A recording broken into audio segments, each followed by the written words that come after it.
Son las 10:34, estamos en vivo y en directo acá en Radio Universidad de Chile. Ahora para contarles que a partir de hoy se puede ver en salas de Santiago y regiones el aplaudido documental Nidal, que trata sobre las dunas de Concón y toda la vida que sucede en ese espacio, la vida natural y también la vida humana, y cómo se tensiona, ¿cierto?, este concepto de desarrollo que crea más edificios y carreteras y otras cosas con el ecosistema que está instalado aquí. Esta película fue codirigida por Felipe Sigala y Josefina Pérez García, que nos acompaña. ¿Cómo estás, Josefina? Hola, muy bien, gracias. Estábamos hablando con Josefina, yo fui su profe hace muchos años atrás, guié su tesis sobre montaje, además, sí. Y vamos a hablar de cómo aquello, porque Josefina, además de codirigir, fue la montajista de esta película que la podríamos instalar dentro de aquello que llamamos documental contemplativo, de observación, ¿no? Claro, sí. Porque no hay personajes. Quizás los búhos, para mí serían los personajes, claro, sí, no que son los primeros, que es lo primero que aparece, sino más bien lo que vemos es una serie de escenas en donde podemos ir siendo testigos de cómo se va generando esta tensión, ¿cierto? Del avance de los camiones, del concreto, diríamos, frente a la vida natural que ustedes también registran. Entiendo que esta película nace de la experiencia de Matías Zúñiga, que es uno también de ustedes cuatro que hicieron ahí como un colectivo para hacer esta película. Cuéntanos del origen y de cómo llegaron a Concón. Bueno, Matías es de Concón, él vivió ahí toda su infancia y su adolescencia hasta que fue a estudiar primero a Valparaíso y después a Santiago. Entonces él estaba muy conectado como emotivamente con el lugar y cómo estaba cambiando, como que estaba perdiendo su patio de juegos de la infancia. Entonces siempre la película fue un poco eso, y tratamos de construir el documental en base como a un ciclo de vida de las dunas a lo largo, por ejemplo, de un año, teniendo un poco las estaciones del año como la estructura principal. Y Matías escribió un guión en base a eso, en base a su experiencia y cómo es un año en las dunas y cómo en el invierno el agua se come todo y después en primavera todo florece. Y cuando fuimos a grabar, empezamos a grabar, nos dimos cuenta que no, como ya no quedan estaciones. Ahora tenemos solo sequía. Nosotros decíamos, ya, la lluvia va a ser un elemento importantísimo que va a traer a la naturaleza de vuelta, como que esta va a ser su forma de combatir el concreto. Nunca nos llovió, un día nos llovió, que fue lo que logramos poner en la película. Entonces todo el proceso de darnos cuenta que lo que escribió Matías venía como de la nostalgia del lugar y no de lo que realmente estaba pasando ahora y de lo que podíamos registrar, nos hizo un poco darnos vuelta a todo el esquema, como empezar a guionizar de lo que lográbamos grabar y perder ya el guión que habíamos escrito como previo a empezar el rodaje. Entonces ahí se empezó a originar un poco la idea, hasta se reestructuró el equipo. Matías partió como director y como líder de todo este proyecto, y al darnos cuenta que no podíamos basarnos en su experiencia únicamente, porque él estaba muy ligado a lo que recordaba del lugar y le costó mucho soltar como la necesidad de registrar eso y no lo que realmente podríamos registrar, decidimos formar como este colectivo y un poco todos sumarnos a cómo vamos a construir la historia. Yo partí solo como montajista, no iba a grabar y me llegaba el material. Después tomó tanta fuerza el montaje para estructurar la película que yo dije, tengo que conocer este lugar. Empecé a ir a grabar con ellos. Felipe tomó como una figura también de director como yo, un poco para poder estructurar esto desde su visión, que también estaba un poco más ligada al lugar que yo. Yo nunca había ido a Concón, ni a Viña, ni a la Quinta Región en mi vida antes de empezar este documental, que es como algo igual súper raro para una santiaguina. De hecho, están todos muy sorprendidos que yo nunca había ido. Pero también sirvió un poco para lo mismo, como para un poco poner mi visión desde afuera y lograr como que la gente que no vive ahí, que no convive con este lugar todo el tiempo, también pueda encontrar una forma de conectar con el documental y con el espacio. Como entregar esta visión un poco más alejada para que sobre todo el público quizás más internacional pudiera conectar con este lugar tan particular, Y eso, así se fue formando el documental. Estuvimos 2 años y medio, diría yo, grabando después, y al mismo tiempo montando, y después quizás 1 año y medio más solo montando. Pandemia, además. En pandemia. Primero nos forzó un poco a parar el rodaje, que igual estuvo bueno porque no dejábamos de grabar y siempre queríamos más. Entonces nos forzó un poco a parar el rodaje, primero el estallido social, porque ya íbamos a grabar y era otra cosa la que estaba pasando. Ya no podíamos registrar como las imágenes que se ven ahora en el documental, que están un poco más cotidianas, como que dejó todo el espacio de ser... no sé, se fue todo como claro, para otro lado. Era un momento bien particular a lo largo de todo Chile. Correcto, entonces si es que seguíamos grabando ahí teníamos como un poco que meterlo y era un poco más difícil, entonces ahí nos forzó un poco parar el rodaje. Después dijimos ya, se empezó todo a tranquilizar un poco en el verano, dijimos ya, volvamos a grabar, pandemia, y fue como ya. Listo. Para igual ya lleva. ¿Cuántas horas de metraje llevaban a esas alturas? Hoy como 60 jornadas donde salíamos a grabar todo el día, entonces era muchísimo material. A mí de la universidad como que se reían porque andaba con bolsas y bolsas de discos teniendo que ir a mostrar lo que estábamos haciendo. Claro, entonces, la película hoy día dura 61 minutos. Claro. ¿Y cuántos minutos partiste? ¿Lo calculaste en algún momento, no? ¿De material? Sí. Hoy no, pero eran por lo menos 70 jornadas. Cada jornada eran por lo menos 4 horas, generalmente mucho más. Entonces, estaba en una piscina de material. Sí, me puedo imaginar. Bueno, voy a ir ahí a lo siguiente, recordarles que conversamos con Josefina Pérez García, quien junto a Felipe Cigala dirigen Nidal, que es este documental que nos invita a adentrarnos en lo que ha estado sucediendo en las dunas de Concón. Ahora también yo le decía, claro, esto se terminó de filmar en el 2019 o principios del 20, mucho de lo que ustedes filmaron ya no está.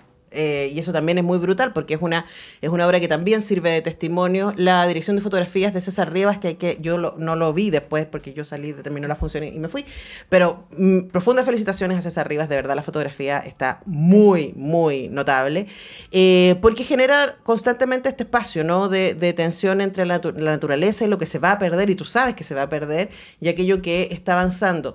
Lo que me llamó la atención, Josefina, y quería preguntarles por eso, pensando además que la película se está estrenando hoy día en salas comerciales, pero tienen un largo recorrido por festivales y le fue muy bien en festivales internacionales. La película no explicita su situación, no dice bienvenidos a Concón en ningún momento. Correcto. ¿No? Entonces, mientras yo la veía, pensé que tampoco soy tan cercana a Concón, pensaba, sí, esto es como la costa central de Chile, pero también podría ser muchas otras, de muchos otros lugares en muchos otros países. Cuéntanos un poquito respecto a esa decisión. Bueno, partió siendo totalmente el documental dedicado a Concón, y de a poco nos fuimos abriendo como a toda la quinta región, o sea, bueno, a los alrededores también, no toda, pero fuimos a Quintero, después pasamos por Reñaca, como que todos los alrededores nos fueron como llamando a seguir registrando como un espacio más amplio. Y después...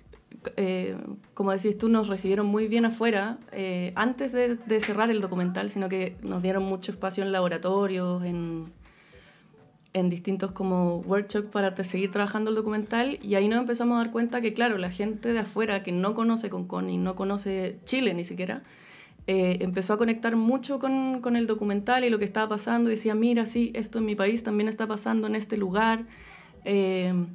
Entonces ahí dijimos como, claro, esto no es un documental local, ni para la gente de Concón, que también la recibe de una manera muy particular, sino que podemos hacer este lugar tan particular una experiencia igual global.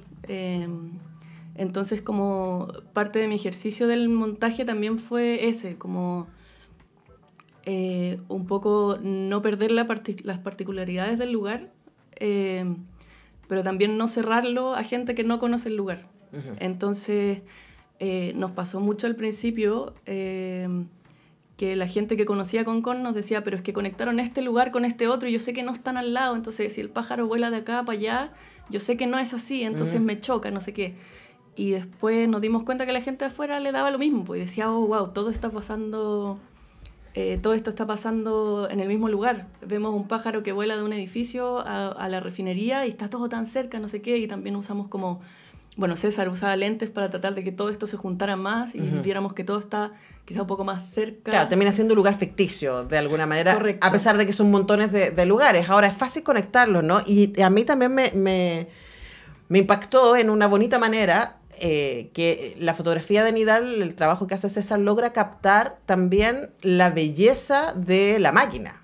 Hay un par de tomas muy steampunk de las maquinarias, ¿no? Y de estas empresas que están junto al mar desde lejos, que son estas cosas gigantescas que tiran vapor, ¿cierto? Pero que están llenas de una belleza que es invasiva, que es nociva, lo sabemos, ¿cierto? Que ha transformado algunas de estas playas en lugares de sacrificio, pero que también tiene su propia presencia en términos de imagen, ¿no? Que también tiene su propia belleza. ¿Cómo fue? Ahí saltémonos al montaje, porque ¿cuál fue tu lógica para ir diciendo esto queda adentro, esto queda afuera? Fue súper difícil porque había tanto material y tantas cosas que estaban pasando que nos costaba mucho conectar y que no fueran como escenas sueltas, como que armar como la estructura para que se entendiera una historia. Fue lo más difícil, y en cuanto a escoger el material fue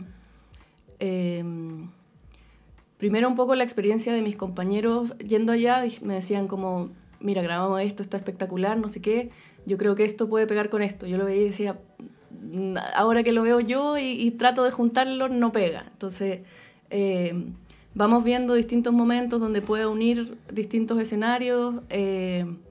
También tenía mucho que ver lo que tú decís, como la estética de los planos. Yo encontraba planos que lograban algo como espectacular, como un cuadro, pero que lograba contar algo. Eso tiene como... César tiene un ojo muy sensible respecto a eso, entonces él escogía grabar a un búho y no al otro porque uno estaba con una cara un poco más nostálgica que cosas que se pasaban en su mente. Pero después en el montaje uno se da cuenta que podía lograr como construir eso igual, como darle emoción hasta los edificios, hasta la refinería de noche, que es hermosa al final, pero sí, uno sabe lo nociva que es, pero también era como, claro, mostrar esto, y es evidente que es como un poco nuestro antagonista, pero no por eso tiene que ser feo, no por eso tiene que ser como... O sea, tiene su seducción. Exacto, sí, y nosotros también pensábamos como... que claro, como que hay gente que no ve tanto la destrucción del medio ambiente, sino que ve progreso y tecnología, y no es objetivamente malo para todo el mundo. Entonces, todo tenía como su lado estético y un poco cómo lo queríamos instalar en el documental. Entonces, ahí fue como, queremos este plano donde la refinería se ve fea o donde se ve increíble. Entonces, ahí vamos armando como mundos... más estéticos, y creo que también le daba un poco más de personalidad a los espacios, que era como lo que más nos costaba lograr. Como ahora, sí. Sí, no, porque pienso que es muy importante en términos de que es una película que se sostiene solo en la tensión entre las imágenes. No hay diálogos en la película, no hay personajes a los que uno siga, no hay una historia de esto comenzó acá y con era esto y después se va a transformar en esto otro. No hay entrevistas, es solo una obra que se sostiene en lo que uno como espectador le puede pasar, ¿cierto? Siendo expuesto a estas imágenes. Es una película que corre muy fácil, digo, son 61 minutos, no se necesita, además no se necesita mucha información de contexto porque uno sabe que esto está sucediendo y puede situarla en un lugar u otro, ¿no? Estamos conversando con Josefina Pérez García, quien es la codirectora y editora, fue la encargada de la edición de la película Nidal, codirigida con Felipe Sigala, con una idea de Matías Zúñiga, que además se hace cargo del sonido, y con fotografía de César Riva, y los nombro a los cuatro porque los cuatro son colectivo que estuvo a cargo de esta película y que tuvo su estreno en el Festival Internacional de Cine de Tesalónica, en Grecia, que ha recorrido distintos festivales de Chile. Quería preguntarte también, Josefina, por esas diversas reacciones, ¿no? Una cosa es presentar la película afuera y otra presentarla en Chile. ¿Qué sientes tú que se ve distinto? Nos pasó como primero la presentamos mucho afuera y... nos llamó mucho la atención que la gente, claro, conectaba con este lugar que no tienen por qué conocer,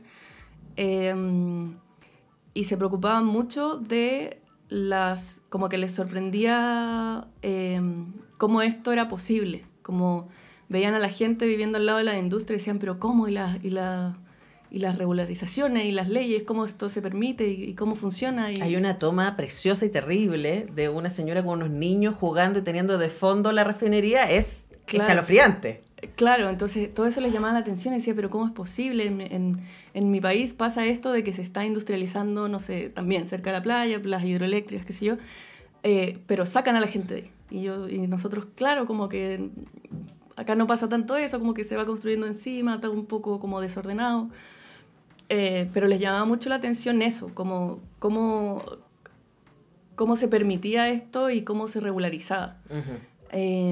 O no. O no. O como claro, no se regulariza. O como no se regulariza. No, y también pensaba que quizás hace unos años atrás no nos hubiera impactado tanto. Hay una toma que se muestra en la película de todos estos edificios grandes que están junto a la playa, arriba de las dunas. Claro. Y después de lo que sucedió en Miami con este edificio que se vino abajo, porque construyó su casa en la arena, la Biblia, ¿no? Uno dice, uy, ¿cuál será el futuro de esto, no? O sea, la información que tenemos también siempre cruza la experiencia que tenemos de aquello que ustedes nos proponen. Claro. No, allá afuera pasaba mucho eso, como Chile, terremotos. ¿Por qué está pasando esto? Como no encontraron un lugar más inestable para construir estos edificios gigantes. Entonces, como que todo era como, en la recepción afuera era como que todo se veía muy absurdo. Que igual es algo que yo... Que lo es. Que sí, y que era lo que a mí más me llamaba la atención como de ver las imágenes. Como nada tenía sentido, nada se veía como planeado. Entonces eso fue como bacán ver que eso como que quedó representado igual. Y en Chile, claro, la respuesta es mucho más emocional. Es mucho más como... la gente que está un poco más ligada a este espacio decía como yo he vivido toda mi vida aquí, conozco todos estos lugares, los reconocí todos, pero nunca los había mirado así. Uh-huh. Como que creo que César y Felipe, que eran los que estaban más a cargo del rodaje, se lograron parar como en lugares como muy únicos para ver lugares tan cotidianos para la gente que vive ahí. El lugar igual es pequeño, entonces todos los lugares son muy reconocibles, pero se lograron parar y poner la cámara como en un lugar donde a la gente que lo ha visto todo el tiempo le da una segunda vuelta y dice, oh, wow, nunca me había fijado que esto estaba pasando tan así, como que uno lo ve tan encima que no logra ver como el cambio macro, uh-huh. Como evoluciona tan rápido que la gente como que evoluciona con ello y el lugar no alcanza a percibir tanto el cambio tan drástico. Entonces verlo como de otro punto de vista, de planos más amplios, qué sé yo, la gente decía como, wow, no había tomado conciencia. No había tomado conciencia de esto. Sí, a mí también me pasa y creo que es una manera también de acercarse, es de lo documental del documento, ¿no? O sea, es como decir, esto se filmó hace 4 años, claro. Y hay muchas de las cosas que estamos viendo, por ejemplo, estos búhos con los que parte y cierra la película, que uno dice, claramente ya no están, o sea, porque están ahí en medio de una faena, así que claramente los perdimos, ¿no? Y todo aquel mundo, este mundo que está como esta pequeña ciénaga que está entre medio, también cuánto de eso quedará, es tremendamente doloroso pensarlo, y esta es una manera de invitarnos a hacer esa reflexión. La película Nidal está en cartelera, la pueden ver en Santiago y en regiones desde hoy día. Es una película de 61 minutos, ojalá que la vean además mucho gente joven. Yo pensaste en una película que deberían ver en los colegios, ¿cierto? Que va a invitar a la discusión. Claro, sí, nos han dicho mucho eso, como que cuando estrenamos en Toulouse nos dijeron como lo podemos mostrar en un colegio, con quién me contacto para poder mostrarla, como que llama mucho la atención como al mundo como educacional. Sí, ustedes pueden decir, oye, pero que lata una película de 61 minutos sin personajes, sin diálogos, créanme que corre, o sea, es como que uno puede detenerse, y además la invitación es exactamente eso, a detenerse en aquello que se está proponiendo, así que felicitaciones, Josefina Pérez García. Gracias. Qué emoción para mí poder darte estas felicitaciones, finalmente después de este proceso de tantos años. Sí, muchísimos años. Muchas gracias. Bueno, un placer, y por supuesto a Felipe Sigala, a César Rivas, a Matías Zúñiga, a todo el equipo, a la Escuela de Cine UDD, a la carrera de Cine UDD. Yo hice 17 años clase ahí y nunca pude decir carrera de Cine UDD, así que la carrera de Cine UDD y a todo el equipo maravilloso que trabaja ahí. Felicitaciones también. Nosotros despedimos el programa, pero quiero decirles 2 cosas. Uno, que volvemos mañana a hacer un nuevo semáforo, también va a estar muy entretenido, semáforo de día viernes.